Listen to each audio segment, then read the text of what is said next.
Thanks a lot. Good morning. My name is Scott Lee, and I am an alcoholic. And very, very grateful to be here. I thought we might open with a little bit of play because my wife says that that laughter is a sound effect of recovery. And I believe that. And anyway, on page 31 in the text, we're going to do this together. We're going to do a showing of hands. Despite all we can say, many who are real alcoholics are not going to believe they're in that class. By every form of self-deception and experimentation, they'll try to prove themselves exceptions to the rule, therefore non-alcoholic. If anyone who is showing inability to control his drinking can do the right about face, drink like a gentleman, our hats are off to him. Heaven knows we have tried hard enough and long enough to drink like other people. Here are some, not all, some of the methods we have tried. Drinking beer only. Who tried the beer experiment? I'm not drinking the hard stuff. I ain't smoking none of that either. Wet beds. Yeah, there you go. Yeah, limiting the number of drinks. Only going to have 2. That was the worst one, I thought. Never drinking alone. Try that. Never drinking in the morning. Now, well, hold on. Just a technicality. Brandy Alexander is actually just being continental, right? That's not really. Yes, that's drinking. Okay, we have to call it by its own name. Drinking only at home. Yeah, I sponsor a cop in Nashville, and he said he approached the scene of a one-car wreck. The car's like around a phone pole. By the time he gets past the trunk, he can smell the booze. He gets to the front, the window's down, the guy's laying there. Ron leans in and says, "Are you okay?" Guy says, "You know what, officer? I've absolutely got to stop driving." That made sense to you, didn't it? Never having it in the house. Did you ever pour it out? Did they ever pour it out? No. Oh, yeah. Okay. Never drinking during business hours. Now, technically, lunch is not business hours. And a friend of mine says, anytime I'm defending myself with a technicality, I'm already wrong. Yeah, he did that. Drinking only at parties. Well, I'm a party hunting a location, aren't you? I'm a mobile. Switching from scotch to brandy. Try to move to something you didn't like so you wouldn't drink too much of it? Yes, sir. Drinking only natural wines. No, that Ripple was never anywhere near a grape. No, we're not counting. You know, the problem with the wines is when you puke, it's stringy. You just always got to wipe. Have you seen the ads on TV for this new Budweiser beer, Budweiser Select? And one of the things they say about it is finishes clean. You seen that? I know what that means. That means you put it right where you want it when you puke, and you don't even have to wipe. So when you see that commercial, you'll know. Finishes clean, all right? Agreeing to resign if ever drunk on the job. Anybody ever get trapped on the job? Taking a trip, not taking a trip. Don't you love that? Swearing off forever. Who quit forever? Who quit forever solemn oath on the Bible in front of witnesses at least once? All right, that's pretty good. Who peed in the closet? Did you really? I never did that. I'm so embarrassed for you. That's, I don't believe I'd have told that. There's a big difference between a fist step and sharing in a meeting. I don't believe I would have told. I will admit my first wife's still mad about that antique coffee table we used to have in the living room. I will give you that. Who's taking meetings into jails and prisons? Keep them up for a minute. Anybody else, if you're suffering from depression, get with one of these people and take one meeting into the joint. Just one. It will break a depression faster than anything else I've ever seen, and it won't have a negative impact on your recovery. It's an amazing process. Taking more physical exercise. You ever try that? I was playing tennis stoned one time. Let me tell you something. Running and laughing are a bad combination. You can get hurt doing that. Reading inspirational books. Who's got everything Og Mandino ever wrote? Yes, sir. There we are. We're the ones that buy all of that stuff, right? Going to health farms and sanitariums. Where do you think you are? Accepting voluntary commitment to asylums. I was actually captured and put in the asylum. I didn't volunteer. We can increase the list ad infinitum. It's Latin. It means forever. I thought it was kind of an interesting point. Page 60. We talked last night about a God concept, this idea of let's choose one, and what those characteristics might be. So A, he convinces me he's alcoholic and can't manage his own life. B, no human power could have relieved his alcoholism. None did in the past, none can in the future. And before I go to C, I want to establish a God concept that can work. And I think that was so important to do that piece. And it says, there's an interesting thing actually at the top of page 57. It says, save for a few brief moments of temptation, the thought of drink is never returned, and at such times a great revulsion has risen up in him. I'll tell you what, that's a sane reaction for a guy with my kind of history. You know, I say I don't see where it promises me manageability, but it sure promises me sanity. And this is one of them. It says, seemingly he could not drink even if he would. God had restored his sanity. Sanity of action. Sanity of action. What is this but a miracle of healing? Its elements are simple. Circumstances made him willing to believe. In a case like mine, it means he worked himself into a crack he could not lie his way out of. Right? Circumstances made him willing to believe. He humbly offered himself to his Maker. Then he knew. It doesn't say he said, get me out of this and I'll never do it again. Or, God, do all of this and I'll, I'm praying to, some of you are old enough to remember it, praying to the great Monty Hall in the sky. Let's make a deal. Remember that show? Let's make a deal. Yeah, I was always trying to do that. But he didn't ask for help here. He didn't say, give me some help. He said, take me. Carte blanche means white paper. When I give somebody carte blanche, it means I signed the bottom blank and hand it to you and you fill it in any way you want to. That's what this is. Take me. Then he knew. Even so, as God restored us all to our right minds, to this man the revelation was sudden. Some of us grow into more slowly. Here's one of the most powerful promises in the book, I think. But he has come to all who have honestly sought him. When we drew near to him, he disclosed himself to us. A friend of mine says that the analogy is God's a little bit like the mother of a 3-year-old playing hide and seek with her child. Where does she hide? She hides where the child can find her. All that child must do is seek. This is my heavenly parent. And I don't have to find him. I just have to seek. Page 60. See that God could and would if he were sought. Well, this God we talked about, we said was all powerful, so I say he could and would. Well, let's see. He loves me. He's gentle. He's eager to forgive. He has a sense of humor. He wants what's best for me. I'd say he would, and if he were sought, not found. Item 1, God is not lost, does not require to be found, but simply sought. And I wish, just for myself, when we read this portion in the meetings, we'd pick up this next phrase. It says, being convinced we're at step 3. Convinced of what? A, B, and C. Are you convinced of A, B, and C? Welcome to step 3. Which is that we decided to turn our will and life over to God, as we understand. It doesn't say over to the care of God, it says over to God. In the short form of the step, it says over to the care of God. And I don't have an editorial on that, but I do observe it. But I do observe what my sponsor told me, that step 3 is clearly not where we turn our will and lives over to God or over to the care of God. If we could do that at step 3, we would have a 3-step program. What could be left after that? This is where we decide to do that. I learned this from Bob. The word decide comes from the Latin verb scisere, which means to cut. It's the same root word as the word for scissors or incision.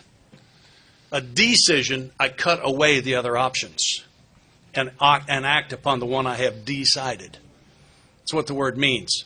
So step 3 is where I decide to turn my will and life over to the care of God or over to God. Pick one. And I think the question then becomes, how do I do that? And I believe the answers are numbered 4 through 12. Short form. Having had a spiritual awakening sounds a lot like will and life over to God. Spiritual awakening, in my experience, is a process. And there was a moment this morning when I was asleep, and there was the next moment I was awake. But a few seconds later, I was more awake, and when Linda and I finished our morning prayers, I was more awake. When I stepped out of the shower, I was more awake. I'm more awake now than I was when I got out of the shower. I think this spiritual awakening thing continues to be that way. That there's not an end to it. It's not a yes or no question. It's a process that if I stay involved in this, doesn't end. And that's one of the most exciting parts about it. I was sober less than a year, and I heard a speaker who was sober 22 years. No, he was sober 20, talk about he and his sponsor lived in different cities at this point, and they hadn't been together in about a year. His sponsor had 22, and they had spent their first 2 hours together talking about all the new stuff they'd learned and all the growth they'd had since the last time they'd been together. I thought, wow. So there's not an end to that. Continuing on page 60. Just what do we mean by that, and just what do we do? The first requirement, there are requirements. And if there's a first, there must be more than one. First requirement is we be convinced that any life run on self-will can hardly be a success. Have you ever seen one? I never have. I've seen a lot of lives run on self-will. I've seen them that were financially successful. I've seen some people I would love to trade wallets with, but I wouldn't trade hearts. Because I've seen them with a lot of money that don't smile. I have not seen a life run on self-will that looked like a complete success to me. Have you? This is a question. I'm saying again, this is how I present this to a new guy in recovery. And new guy is someone I'm sponsoring for the first time. Even if he's got more time than I do, he's still new to me. And this is how I present it. It says, on that basis, we're almost always in collision with something or somebody, even though our motives are good. Collision! Bam! Bent metal, broken glass, blood, screaming. That's collision. That's different from like mild disagreement on rare occasion. Collision. And then it says, astoundingly enough, even though our motives are good. I've been hearing people in meetings for 24 years say, check your motives. And here it says very clearly, that won't work. I hear a lot of popular stuff in the fellowship that seems to be in direct conflict with what the text says. It does tell me in two places to check my motives. It says if I'm going to bed with somebody, is my motive selfish? It says when I'm going where they serve booze, do I really have a good reason to be? It's the only place it tells me to check my motive. Everywhere else it tells me principle. This is my perspective on that, is that when I operate from motive, I'm actually playing God. It's one of the ways I play God. Because with motive, I'm making it come out the way I think it should come out. And that's playing God. When I operate from principle, I'm doing what I think God wants me to do, irrespective of result. That's how I turn it over to Him, as I use His means. It's that simple. And I got this lesson. I'm a commission salesman. I call on major accounts. That's what I do for a living. I had a customer at a major account who was putting a lot of money in my pocket, and he could have tripled that by adding items. We were close personal friends. This guy was a Lutheran. I still don't know what that means. We did, because we had spiritual discussions like I have with you guys, but not a religious one. So I really don't know much about that religion, but I know about his spirituality, and he knew about mine. Our wives were friends. We're guests in each other's home. I am close to this guy. I get a phone call from him, and he says, my wife's just given birth. It's 2 months early, and the news from the hospital is not good. He says, would you come down here and pray over this child? And I said, you bet I would. I got in my car, and I drove to Vanderbilt Hospital. I can remember pulling into the parking lot, doing what I've been told, checking my motives, right? And I can't answer the question. I can't tell me, honestly, am I going down there to pray over this child to bring spiritual relief to this family? Or am I going down there to pray over this child to look good to the old man so he'll put another couple of $100,000 a year in my pocket? I cannot answer the question. And I believe this. When I can't get an answer, one of two things is in place. I've either asked the wrong question, and the right question on the wrong day is still the wrong question. Or it's okay that I make a mistake here. Because all of my lessons can't be learned without mistakes. See, I'm not supposed to be perfect. I'm supposed to make mistakes. It's my assignment. We'll talk about that when we get into step 4. And sometimes I have to make a mistake and live with the results so that I can learn. And I volunteered. I gave God the carte blanche. I prayed the 3rd step prayer and I meant it. And that means I've also volunteered to make mistakes and go through things so maybe somebody else can watch it who couldn't have gone through it so that they can get a lesson. You see, I signed on for that too. And I don't know. And so I sit there in that car, and I don't have any time. I know it's the right question. It's the right day. I need to know right now. And I said, Father, I need some help here, please. I'm not going to ask you to believe this came from God. I want you to know that I believe it. And the next thing that came into my mind was a very clear question. And the question was, does going into a hospital to pray over a sick child violate any of your principles? And the answer was no. Then go ahead and do it, because there are no wrong reasons for doing the right thing. There are no wrong reasons for doing the right thing. There are likewise no right reasons for doing the wrong thing. Page 42. Last 2 lines. Quite as important was the discovery that spiritual principles would solve all my problems. I got to get out of the motive business. It gets me nothing but trouble. Page 60. 12. Having had a spiritual awakening as the result of these steps, we try to carry this message to alcoholics and to have good motives in all our affairs. Not what it says. And motive and principle are frequently opposed. I have got to get out of the motive business because it makes me crazy. I operate from principle is how I do it His way. I'm blue collar. I'm not in management anymore. I'm not responsible for the result. I'm responsible for my own action. It was a huge lesson for me. If you have one more example, and I'm going to turn this over to Bob for a few minutes. Interesting story. These 2 married people were in good shape financially. They both had great jobs. They had plenty of vacation time. Their kids both played in the high school band. They had band practice that afternoon and a safe ride home. And they decided to spend an afternoon in a motel because it felt to them like they had lost the spark from the early part of their relationship, and they thought they might regain it that way. Was everybody say that's a pretty good motive? We got to be in good shape with this, right? Did I leave out the detail that they're not married to each other? Did I miss that part? Yeah, details. I am capable of that kind of thinking if I go with motive. A fellow I used to sponsor, we were sitting in a meeting one time, and there was a new girl in town who in our meeting, she said, I've just moved here from wherever. Gorgeous young lady. And he leans over to me, he says, I think I'm going to get a map of the city and mark some of the better meetings for her and give it to her after the meeting, try to help her get started well in Nashville AA. And I said, well, I think that's a really good motive, but I noticed there's a guy that just moved here too. Why don't you give it to him? And his face just fell. I got to make sure I'm not giving the map to the new girl. That gets me nothing but trouble. So I do so much better when I operate from principle rather than motive. It's one of the reasons I need a sponsor, is to help me differentiate. Bob? Thank you, Scott. Good morning. I'm Bob Darrell. I'm an alcoholic. Hey, Bob. The 12 by 12, it says the effectiveness of the whole AA program rests on what we're talking about this morning, this ability to, or commitment to, or being convinced that we must make this decision to turn our will and our lives over to the care of God. In 1978, in my first couple months of sobriety, I was at a meeting, and I was at a meeting, and I shared something at the meeting that got this old-timer's attention. He cornered me after the meeting, and he said to me, he says, Bob, he says, you got to take step 3. And I'm looking at the wall where they have the 12 steps, and I'm reading the step, and I said to this guy, Joe, I said, Joe, I can't take step 3. And he said, why not? I said, because I don't really know if there's a God or not. He said, you don't have to believe in God to take step 3. I said, Joe, it says we made a decision to turn our will and our lives over to the care of God as we understood Him. Not only don't I understand God, I don't even know if there is one. He said, you don't have to believe in God to take step 3. I said, I don't get it. He says, listen, kid, he says, I'll make you a promise. If you'll turn your will and your life over to this chair, and he points to a chair in the meeting room, he says, I guarantee you an instant miracle. So I said, okay, I turned my will and my life over to the chair. What's the miracle? He says, oh, the miracle would be your life's no longer in the hands of an idiot.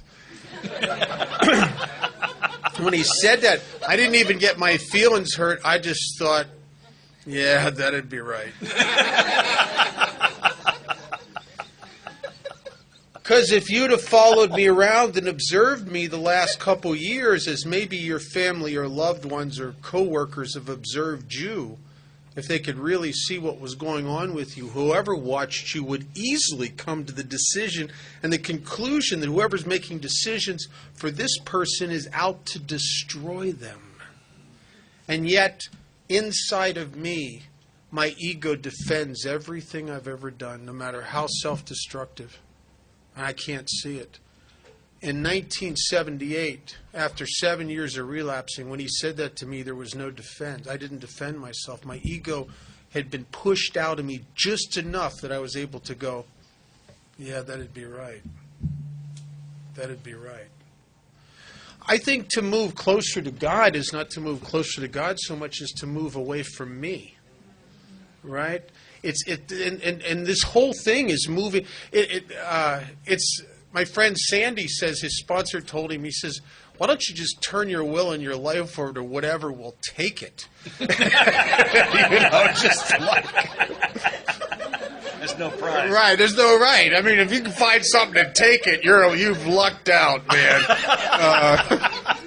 I mean, because when you think about it, if you look at your life objectively, if you stand back from it, I mean,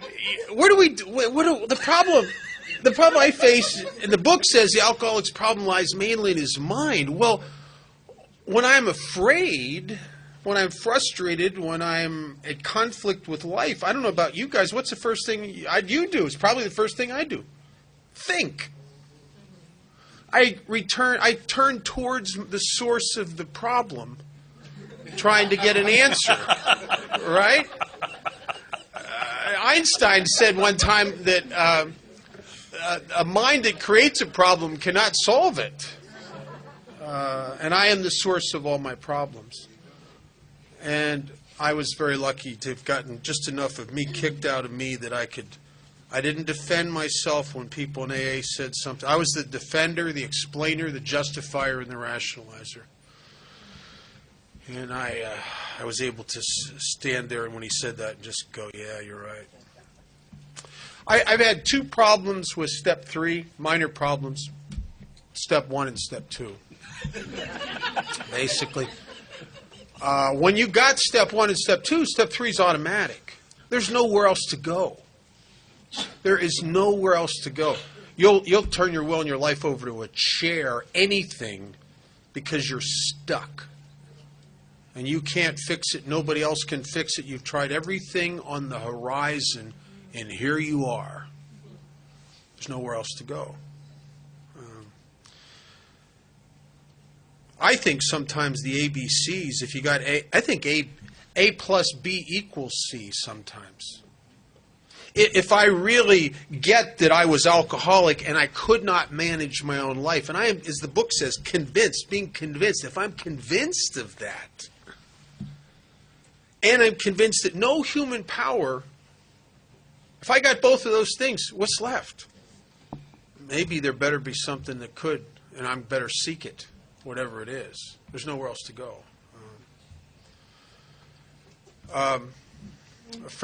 One of my favorite authors, he says that, what's it, I encourage the guys I sponsored, what's to think about, how does a surrendered person act? Get a vision of that. Because there are going to be times when your head's attacking you, got to act like that guy, not you. Right? How does a surrendered person conduct himself in life? How would I respond to this scary situation if I really knew that I was in the hands of God? How would I respond? One of my favorite authors says that I travel a lot. You know, when you travel a lot, it's like, I think the airlines create forced surrenders periodically. I mean, you don't have much choice, right? And Kurt Vonnegut, in one of his books, said he said that unusual, last-minute, drastic changes in travel plans are dancing lessons from God. Am I able to go with the flow? I can measure my distance from my surrender sometimes by how willing I am to change me to fit the things that are occurring that aren't my idea and I don't like. I can measure if I'm the guy who's angst over that. Well, that's a measure of my distance from God and my distance from my own surrender. I came to Alcoholics Anonymous with this. In our book, it talks about our spiritual kit of tools that have been laid in our feet. And it's laid at our feet because I got my tool kit has 2 tools. A hammer and a crowbar. Right? That's all I got.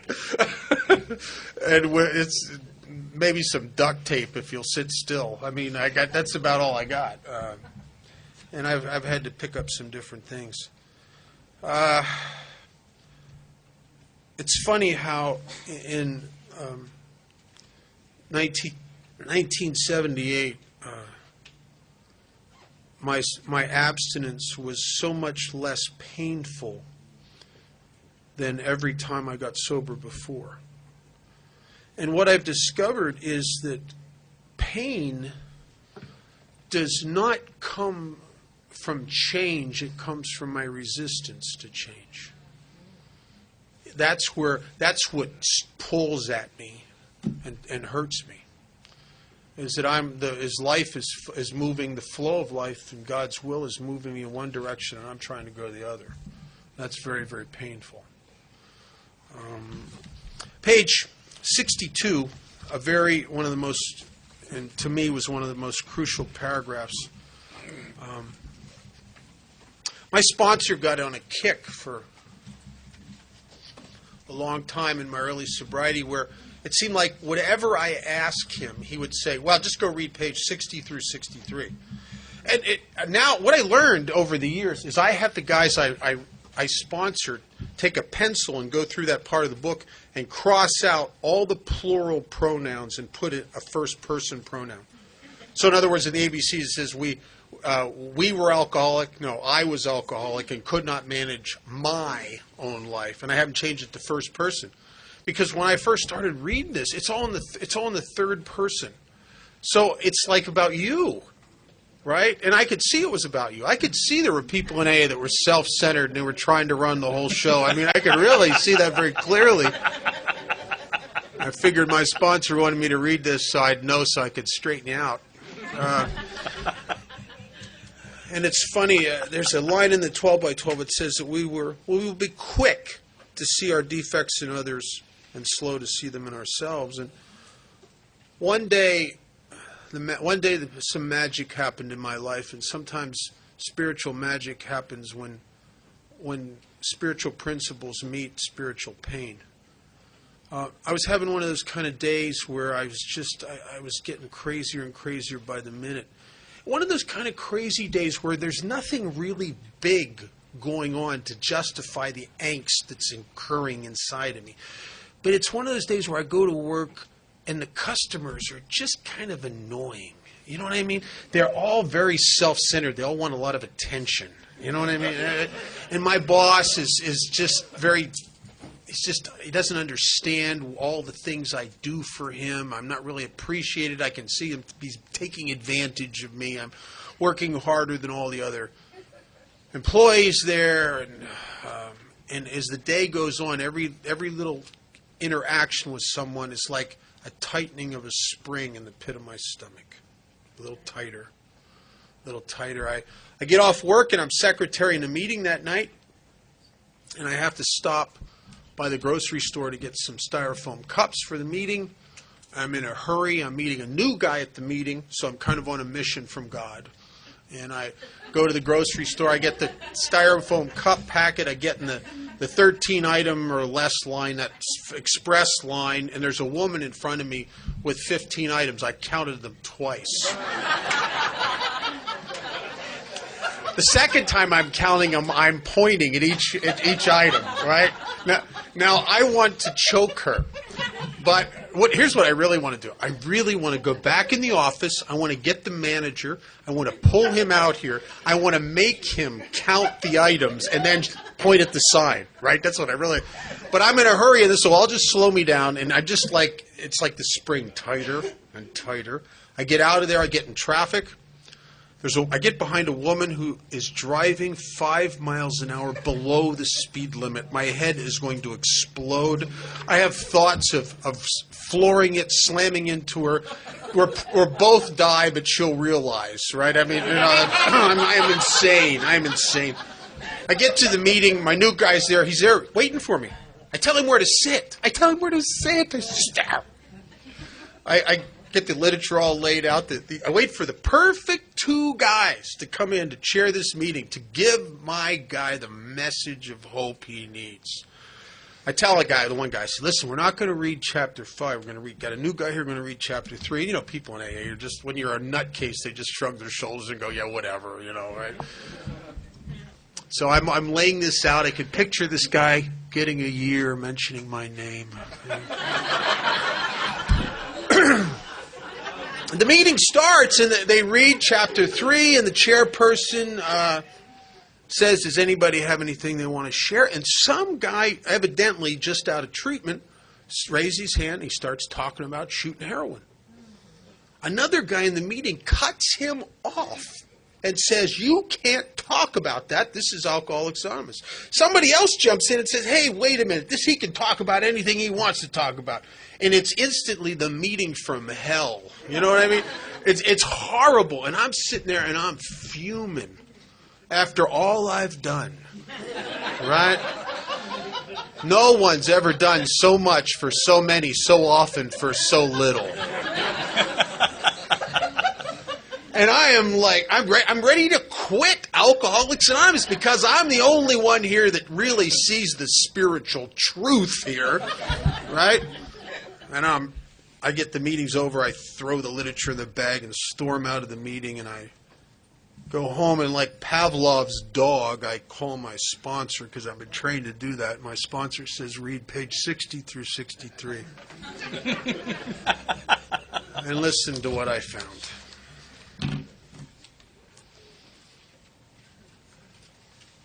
The bottom is page 60. He says, I'm like the actor who wants to run the whole show, is forever trying to arrange the traffic, the people in the grocery store, the customers, the other employees, the people sharing in AA in his own way. If his arrangements would only stay put, if only people would do as he wished, the show would be great. Everybody, including myself, would be pleased and life would be wonderful. And for the first time in my life, I saw it was me.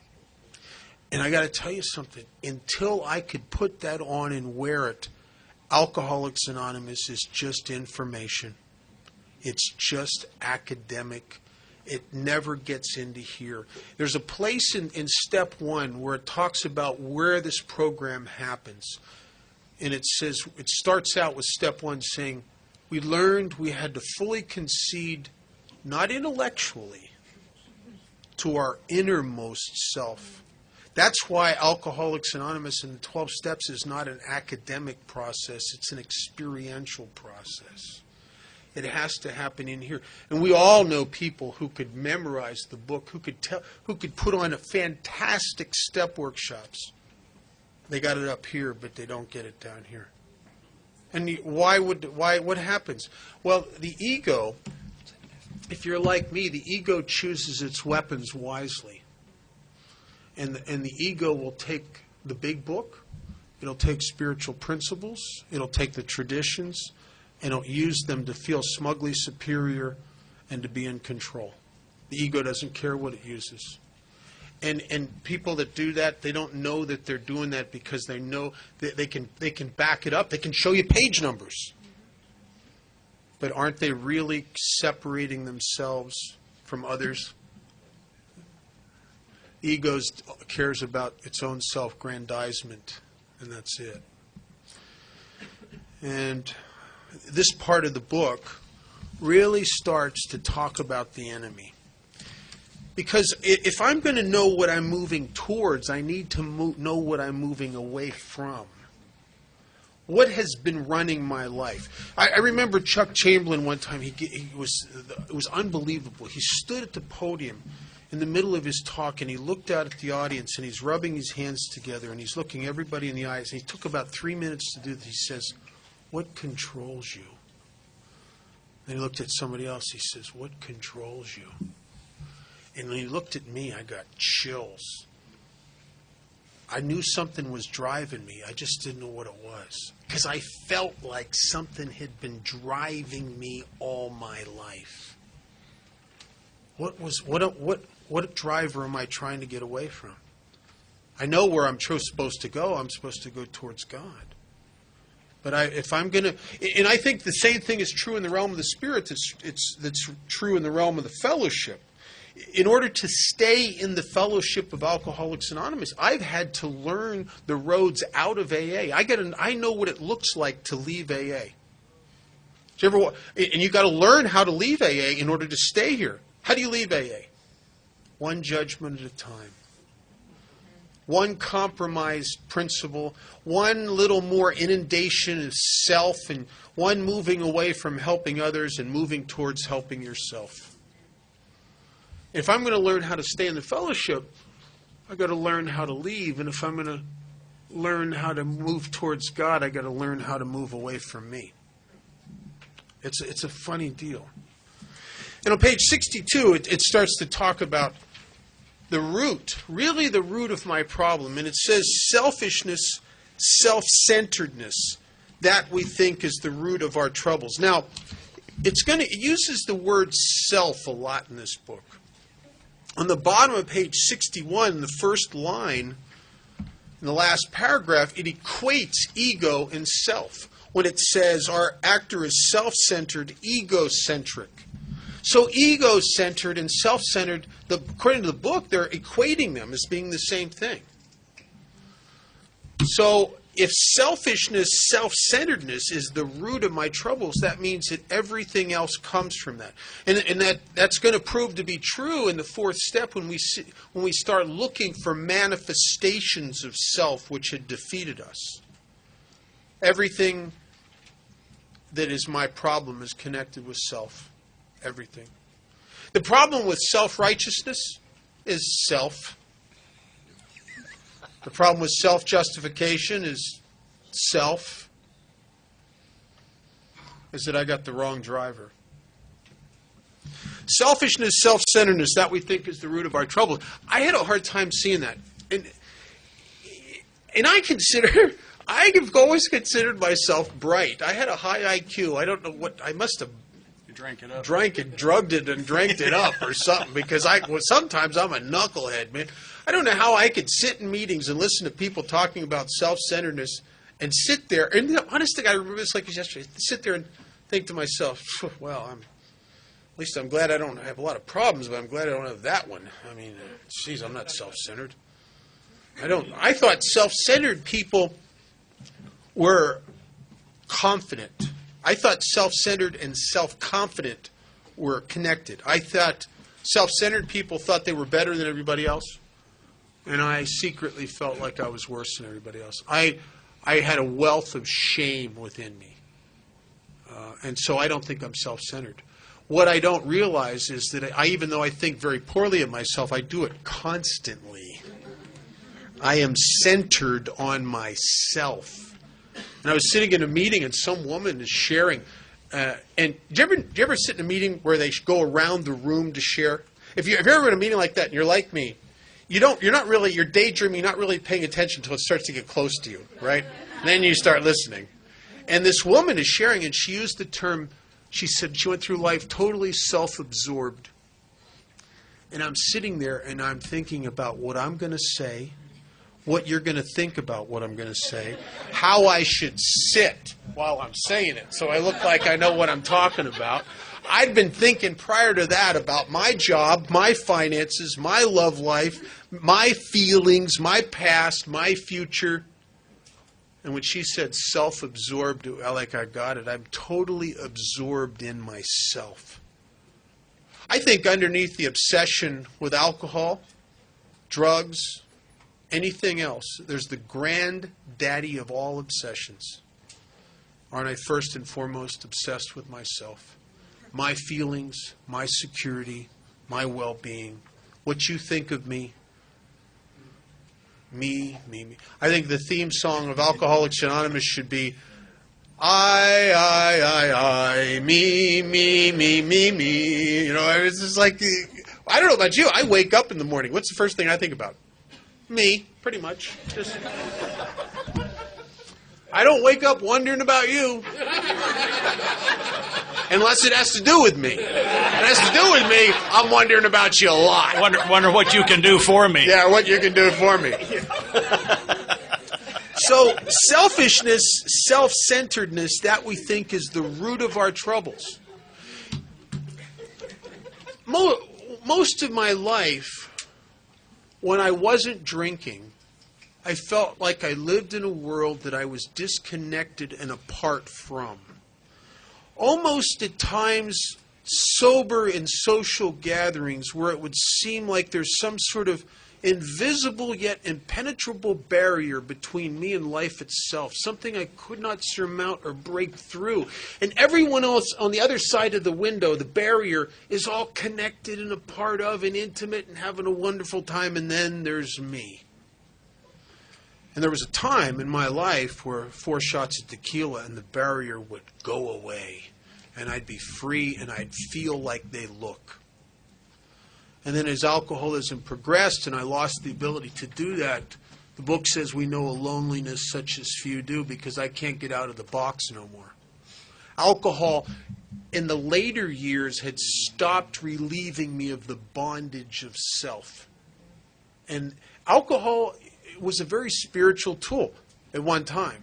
And you know, the word alcohol is referred to as spirits.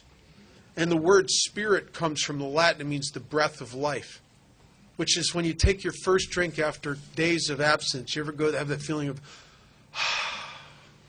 the breath of life? And somehow, in the early days when the hook was set, alcohol relieved me of this self-obsession. It freed me. And we all remember those times when a guy like me who doesn't really care about anybody, who doesn't fit, cannot connect. And I can't even listen to other people. After 5 drinks, man, I just love everybody. After about 5 drinks, man, I'm there for you, man. I'm there for you. Really and truly, I can hear you. I'm right here now. And then I'd sober up, and I'm back in the jail cell again, right? I'm back being a prisoner, locked up in me. So if you're, this is the root of our troubles, and then it says we're driven, and oh man, I felt driven most of my life, driven by 100 forms of fear. Well, I don't know if there's 100, but there's a lot. Remorse is fear. It's fear of retribution, fear of what you think of me, fear of being found out, fear of being caught, guilt's fear. Apprehension's fear. Anxiety is fear. Worry is fear. It's funny how I discount all that stuff. Oh, I'm not afraid. Anger is always based on fear. That's one of the great things out of the resentment inventory is I find that every resentment came because something was threatened. Something was hurt or threatened. So I'm driven by 100 forms of fear, self-delusion, that's psychotic, wishful thinking. Life's not really like this, but I want it to be a certain way so bad I imagine that it is. And who's the crazy person interacting with people when I expect you to be something you never said you were, and then when you're not, I'm pissed? Who's the crazy person in that equation, right? Self-seeking. Isn't it first and foremost all about me getting what I need? And self-pity. Self-pity is the most hideous aspect of self. I hate self-pity. I liked the word depression. Depression. Now, depression, you can go to your friends and they say, Bob, what's wrong? I have deep depression. Oh, really? Let me buy you a drink. If you go to your friends and, what's wrong, Bob? I'm feeling sorry for myself. It's such an unmanly emotion. Self-pity. It's pathetic, isn't it? I'll tell you the first time I caught myself being driven by self-pity. I was early sobriety. There was a guy in my home group who was having a big party up on the hill. Open house party. There were flyers out. Sitting in my home group, I watched him walk across the room and personally invite somebody. Now, he never did that for me. So Sunday morning of the party, one of my friends calls me up and says, "You going up to so-and-so's house for the party?" "No, I'm not going to go." "Why not?" "Well, I just don't feel like they really want me up there." "What are you talking about? It's your home group. It's an open house." "No, that's all right. You go ahead. Don't worry about me. I'm going to watch some reruns of Gilligan's Island." Isn't that pathetic? Isn't that just, it's squirmy. It's awful. And yet, how often would I see, even drunk or sober, sit with a bottle of vodka and I had an Alaskan Malamute before I couldn't take care of it anymore. My parents eventually took it off my hands because I couldn't even feed it because I was on the streets. But this dog was so fun. I'd get a bottle of wine, and the dog just loved me. And I'd sit there with my arm around the dog, and I'd drink wine, and I'd start talking about how I've been mistreated, and I'd start crying, and the dog would start howling, and I'd be crying, and the dog's howling. Oh, it was a pity fest. It was wonderful. I kind of get warm and mushy just thinking about it now. Self-pity, driven by all of these things, fear, self-delusion, self-seeking, self-pity. I step on the toes of everybody around me. And what happens? What happens when somebody steps on your toes? Eventually, you might turn the other cheek once or twice. Eventually, you're going to retaliate. Eventually, other people just get it up to here with us. And then they start firing on us. The problem is, I don't know what I've done.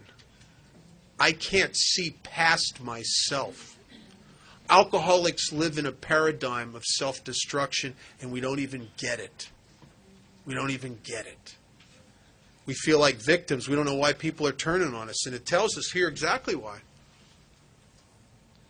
says sometimes they hurt us seemingly without provocation, seemingly to me like without any reason. Why, for God's sakes, after all I've done for them, are they doing this to me?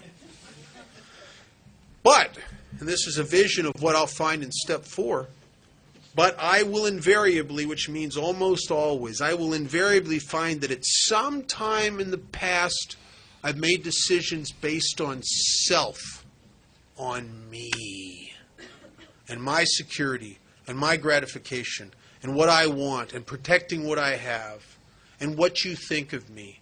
I made decisions based on me, which later placed me in that position to be hurt. The book says, so our troubles, we think, are basically of our own making. I tell the guys I sponsor this, and it's really true, I said, if you do the 4th step as it's outlined in the big book, and Scott and I are going to spend a lot of time on this, not only will it change you, but you will go to meetings for the rest of your life, and you will know after 5 minutes of listening to a guy whether he has ever done it or not. Because the people that do it are never the same. And a lot of things change, but one of the basic things that's never the same is you're never able to sell yourself the bill of goods on any occasion that you're a victim. You can't. You know the truth. You know. I'm the guy who put the target on my head. I'm the guy who put the kick me sign on me, right? I'm the guy who did the impersonation of someone who needs to be hurt long enough until somebody hurt me. I'm the guy, right? Scott, you want to go for a minute? Yeah. I was reminded, a friend of mine said, and I thought it was true in my case, and it says there are only 2 things the alcoholic does not like: the way things are and change.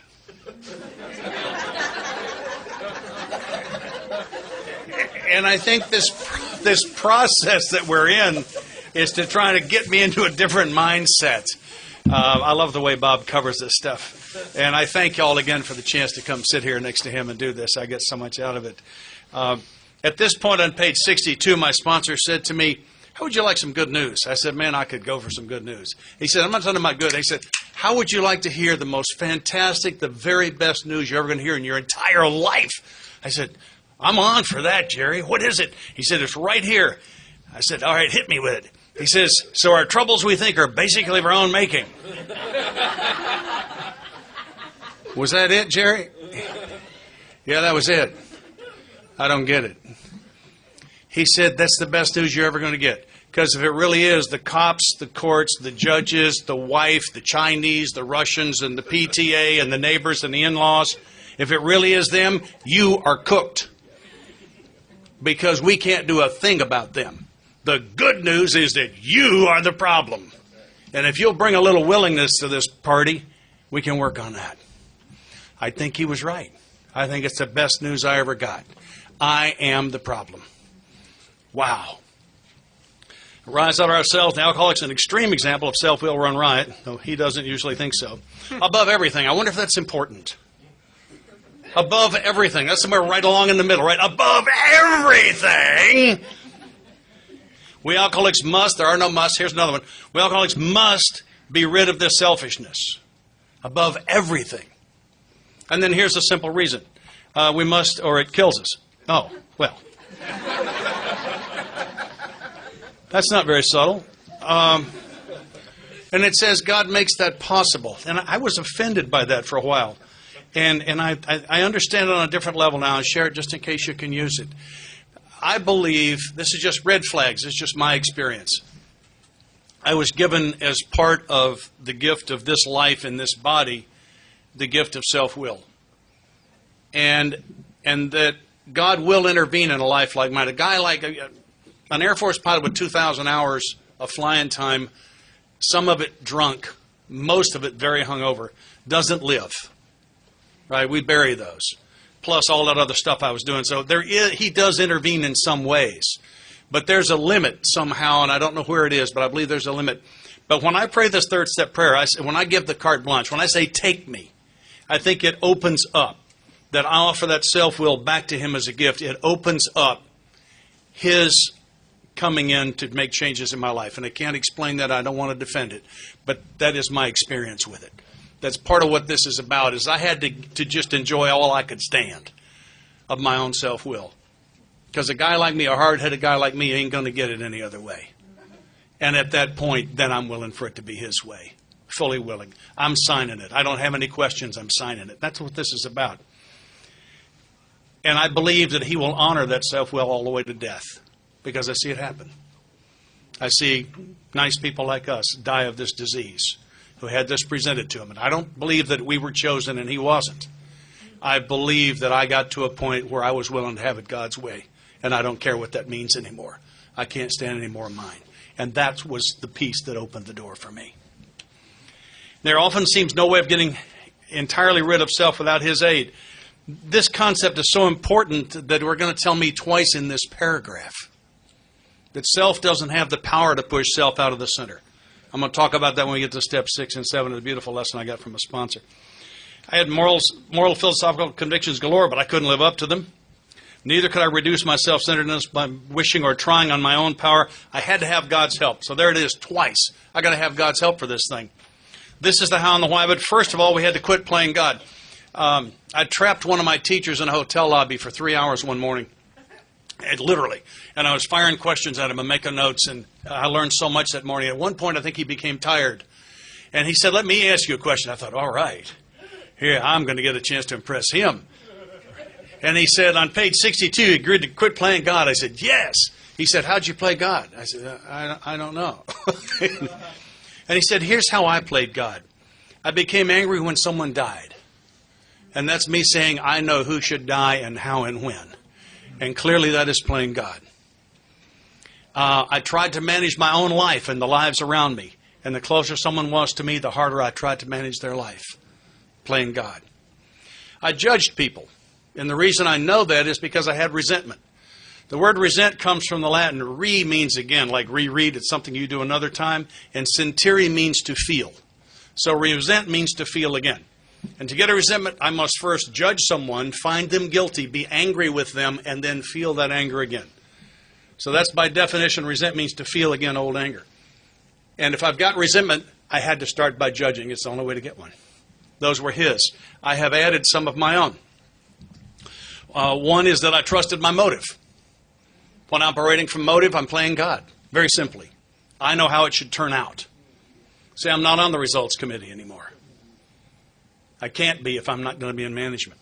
So I trusted my motive. Another was that I needed to know. I asked the question, why? Whenever I'm asking why, I'm playing God. That's how it is for me. I'm not trying to sell this to you. That's how it is for me. Because I ask you why, I'm saying if St. Scott can get enough pieces here, he will paste all this together, and it will now work. Yeah, and my spiritual arrogance knows no bounds. It really doesn't.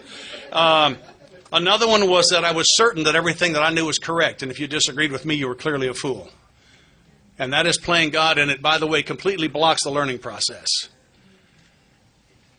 And the one I just recently discovered was that I lied. I didn't recently discover that I lied. I have actually suspected it for some time. Let me present that another way for you. I think you just lied. It's my turn. What I mean was I just realized that lying was one of the ways I played God. Because when I lie, what I'm doing is I'm making the result come out the way I think it should come out. And I get outside of principle by doing that. So when I lie, I'm actually playing God because I'm governing the result. It was big stuff for me. First of all, we had to quit playing God. So I asked him, are you willing? These are some of the ways I did. Are you willing? Next, we decided here after this drama of life, God was going to be our director. He's the principal. We are his agents. He's the father. We are his children. This is the decision referred to in the short form of the step. Are you prepared to make this decision? And if you need some time, I want you to take it. We're not messing around here. This is not light duty stuff. These aren't just words. You want some time? Take it. Generally, they say, I'm ready. Say, fine.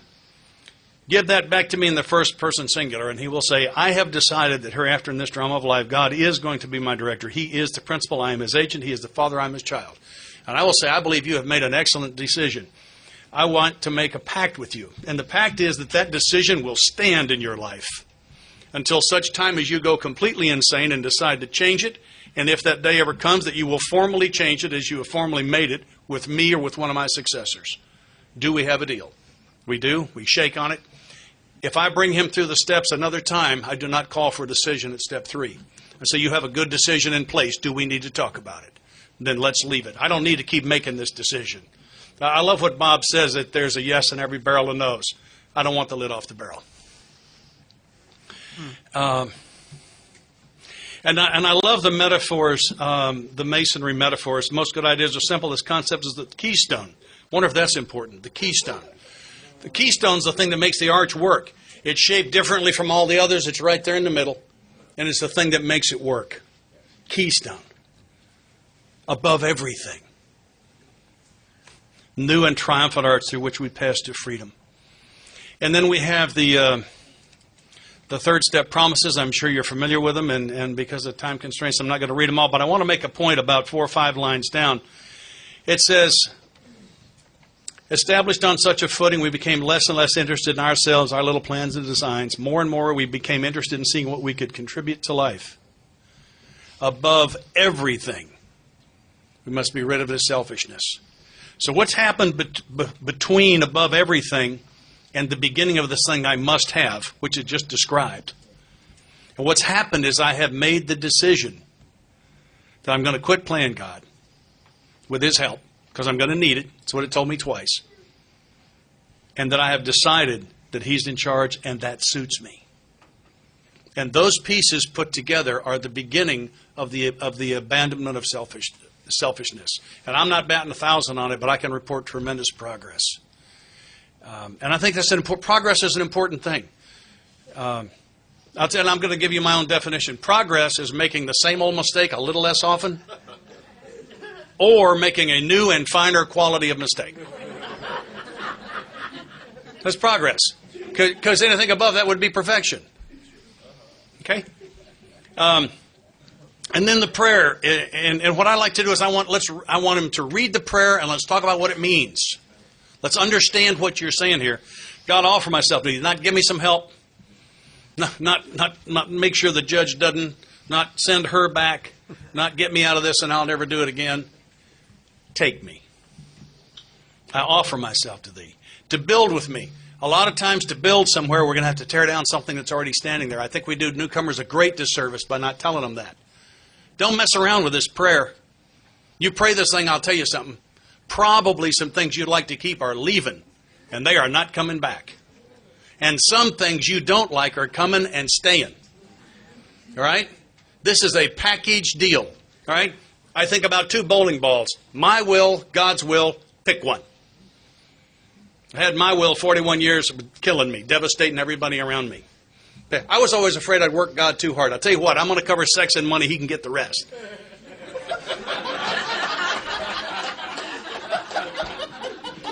That's not the package. That's not the package. 2 bowling balls, pick one. God's will, my will, pick one. That's what we're asking you here. All right? Because there are going to be some parts you don't like. Overall, it's a spectacular package. But I don't want what I want anymore. It was killing me. To build me and do as me as thou wilt. Relieve me of the bondage of self. I looked up bondage. It means the exact same thing as slavery. I'm a slave to self. That I may better do thy will. Take away my difficulties. One reason. Victory over them may bear witness to those I would help. Of thy power, thy love, thy way of life, may I do thy will always. I note that the word amen does not appear here. The only place I can find it in the basic text is at the end of the 7-step prayer. And I have friends that say they believe that everything from the beginning of that prayer to the end of the 7-step prayer is a prayer. I don't know. It's an interesting observation. And then it says, we thought well. You want some time? Think about this a couple of days. I know guys that require that they think about it a couple of days. I don't do that. I don't think it's a bad idea. Think about it. Are you really serious? And the next paragraph, it suggests that we want to do this with someone. Maybe the wife, friend, spiritual advisor.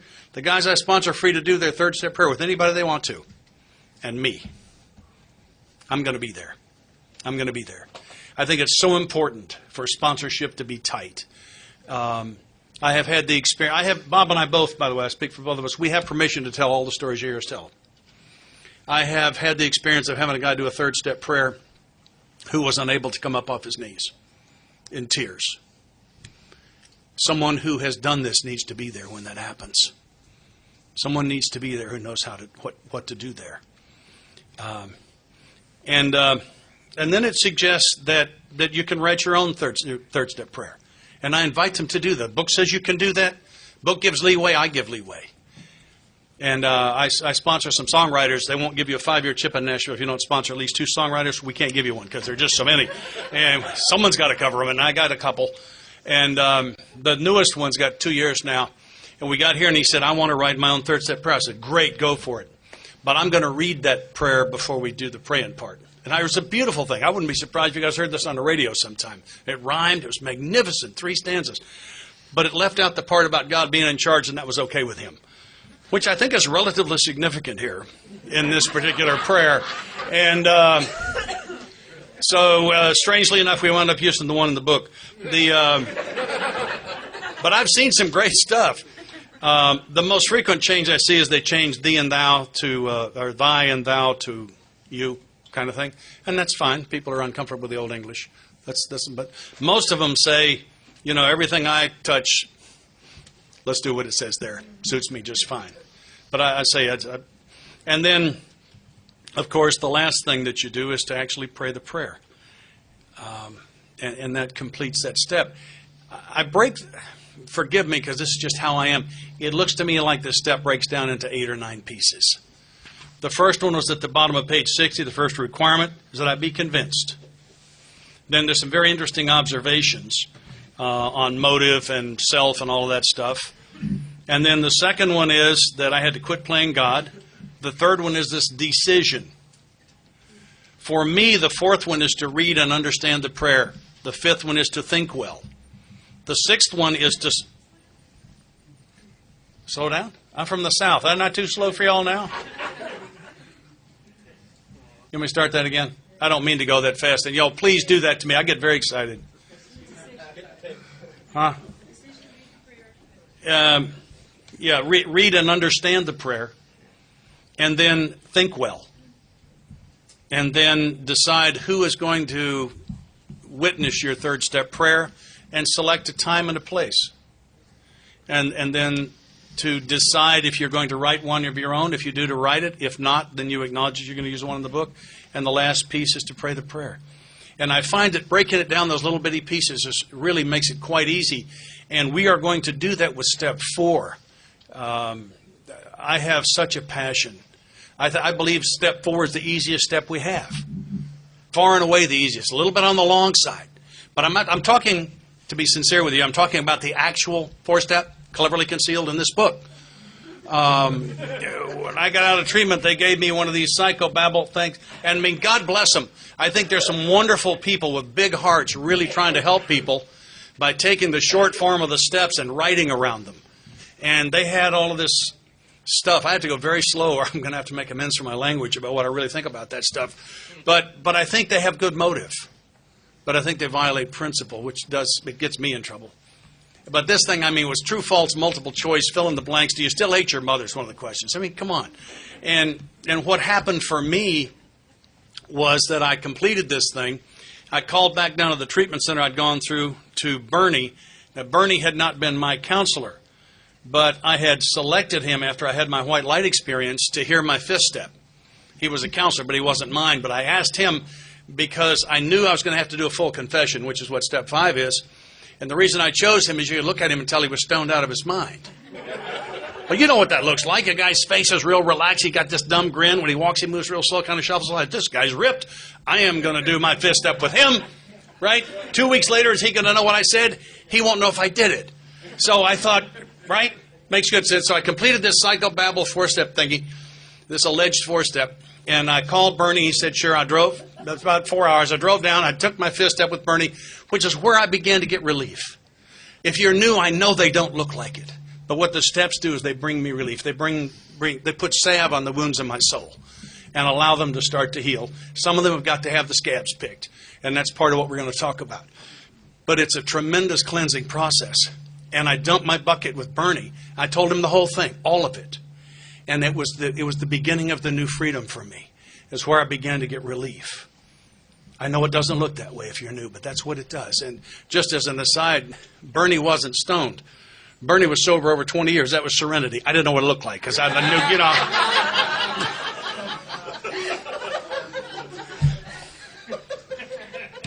I want you to know that as I do this kind of stuff, that I think that content is far more important than format. Far, far more important. I think there are a lot of really right ways to do what we're going to talk about here with the sponsor working out of this book. And I'll talk about several of the others that other people do as we do this. This is just what I've been shown. This is what my lineage passed to me. But we work out of this text, and it changes life. You got something else on 3? Go ahead. 2 minutes. Yeah, that's about what we got. Thanks, Scott. One of the things that I had to get clear on was that step 3 is not about turning my will and my life over the care of God.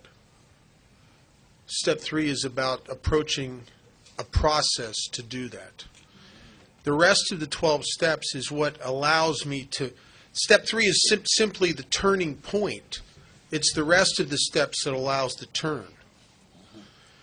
One of the things that I did, and there may be people in this room that are stuck, like I was stuck.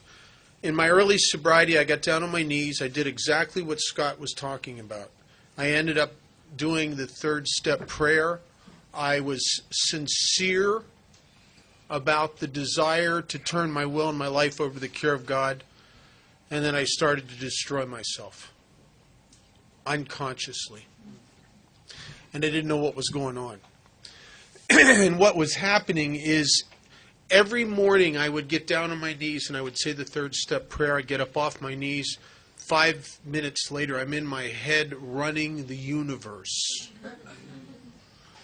And what had happened is I had tried to give God my life, but unbeknownst to me, because not out of malice but out of ignorance, I've retained my will because I'm blocked from surrendering it, and because I don't even know what my will is.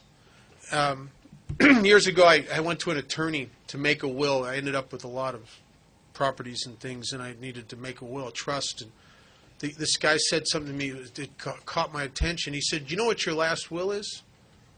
I said, "Well, you're making this a legal document." He said, "It's really your last judgment. You're judging these people to be idiots. They don't get nothing. These judges, you're judging them to be cool. They're going to get something." And the problem that I faced is that I'm trying to give God my life, but I've retained my judgment of it. My judgment about me, what's good and bad. My judgment about you, what's good and bad. My judgment about life itself, what's good and bad. And so consequently, I exist in a state of frantic running the show within me.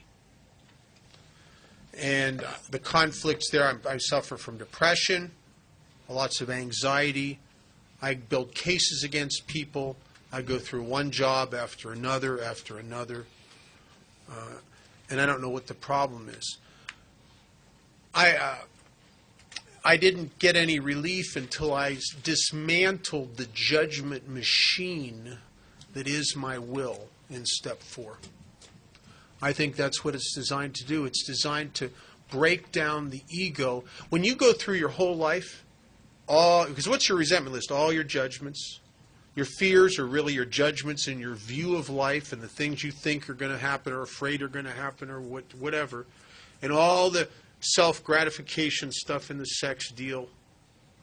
And you look at that and you see how wrong you had been about everything. About everything. And you realize not only was I wrong judging those people, I've been wrong about me. I'm wrong about you. I'm wrong about everything. And the ego gets squashed.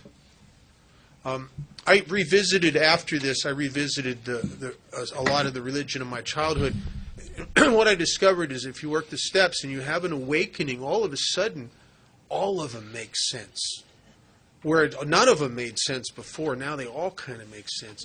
And I started looking at the story, a biblical story out of Genesis of creation. And it talks about Adam and Eve.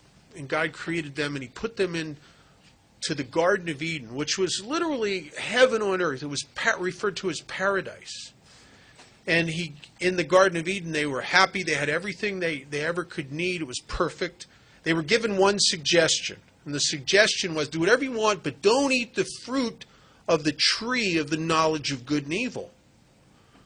And I think kind of because they were suggested they shouldn't. Sort of like when your sponsor says, don't get involved with that person. You didn't want to till he said that. You know what I mean? It's, jeez. And they ate the fruit of the knowledge of the tree of the knowledge of good and evil, and I think that's exactly what they got. They got the judgment. And what had been perfect in paradise in their innocence all of a sudden became tainted because the ego is what judges. And all of a sudden, Adam's going, God, there's crabgrass, there's flies. Eve's got cellulite. What are you thinking here?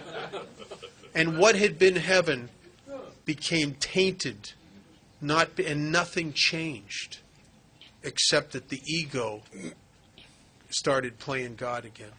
One of my mentors, Chuck Chamberlain, told a story that really affected me. He said he was coming off, it was a couple days dry off of a bad drunk, and he was sitting in this chair in his house, and he was sitting in this house married to that woman with those kids working at that place, and he wished he was dead. He felt like he was in hell. Years later, as a result of Alcoholics Anonymous and the 12 steps and a spiritual awakening, he sat in the same chair in the same house, married to the same woman with the same kids working in the same place, and he's crying because he knew he was in heaven. And he said, maybe heaven's just a new pair of glasses. What am I surrendering is everything I think I know. I'm surrendering all my judgments. I'm surrendering everything I think I'm right about. Me, you, God, life itself. Scott? When I was new, I used to say absolutely insane things. One of them was I was constantly either saying I'm having a good day or I'm having a bad day. Is that not crazy? I mean, when I say I'm having a good day, what am I really saying? Scott's will is being done today. And when I say I'm having a bad day, I'm saying Scott's will is not being done today. And Scott's will is one of the biggest problems I got, are there are many mistakes in this book. It's one or the other. I got to get out of it. If you had asked me my first day sober what kind of day I was having, it would have taken me 45 minutes to tell you. The air would have been blue for a mile downwind from there by the time I got through. And I can't look back today and say that was a bad day. I don't know. I can tell you I'm enjoying it or I'm not. But I don't know if it's a good day or a bad day. How would I know? I'm not in management anymore. Tremendous, tremendous stuff. Resentment is when I didn't get my will in the past. Anger and depression are when I'm not getting my will right now. And fear is the concern that I may not get my will in the future. And it always comes back to my will, always. My sponsor told me, step 4, that all that garbage in my past is not who I am. That's who I'm not. Because if that's who I am, I'm still out there doing it. It doesn't make me sick to think about it. What I would be taught here was how to quit doing who I'm not. How to repair the damage for doing who I'm not. How to receive the forgiveness for doing who I'm not. And who I really am would emerge from the ashes like the phoenix. But that's what step 4 was about. It was about digging poison out of my soul. Because the fact that, here's a gift from my home group. I remember when the guy said this. God forgives me for everything I ever did, and he loved me while I was doing it. My God got bigger that day. And this other piece I'll tell you before the break is that I don't have the power to make a mistake so ugly that God can't turn it into something magnificent. I didn't say fix. Lack of power is my dilemma. I do not have the power to make the mistake so ugly that he can't turn it into something magnificent. That's who I am. That's who he is. That's what we're going to talk about in 16 minutes and 3 seconds. We will be starting on time. If you're compulsive,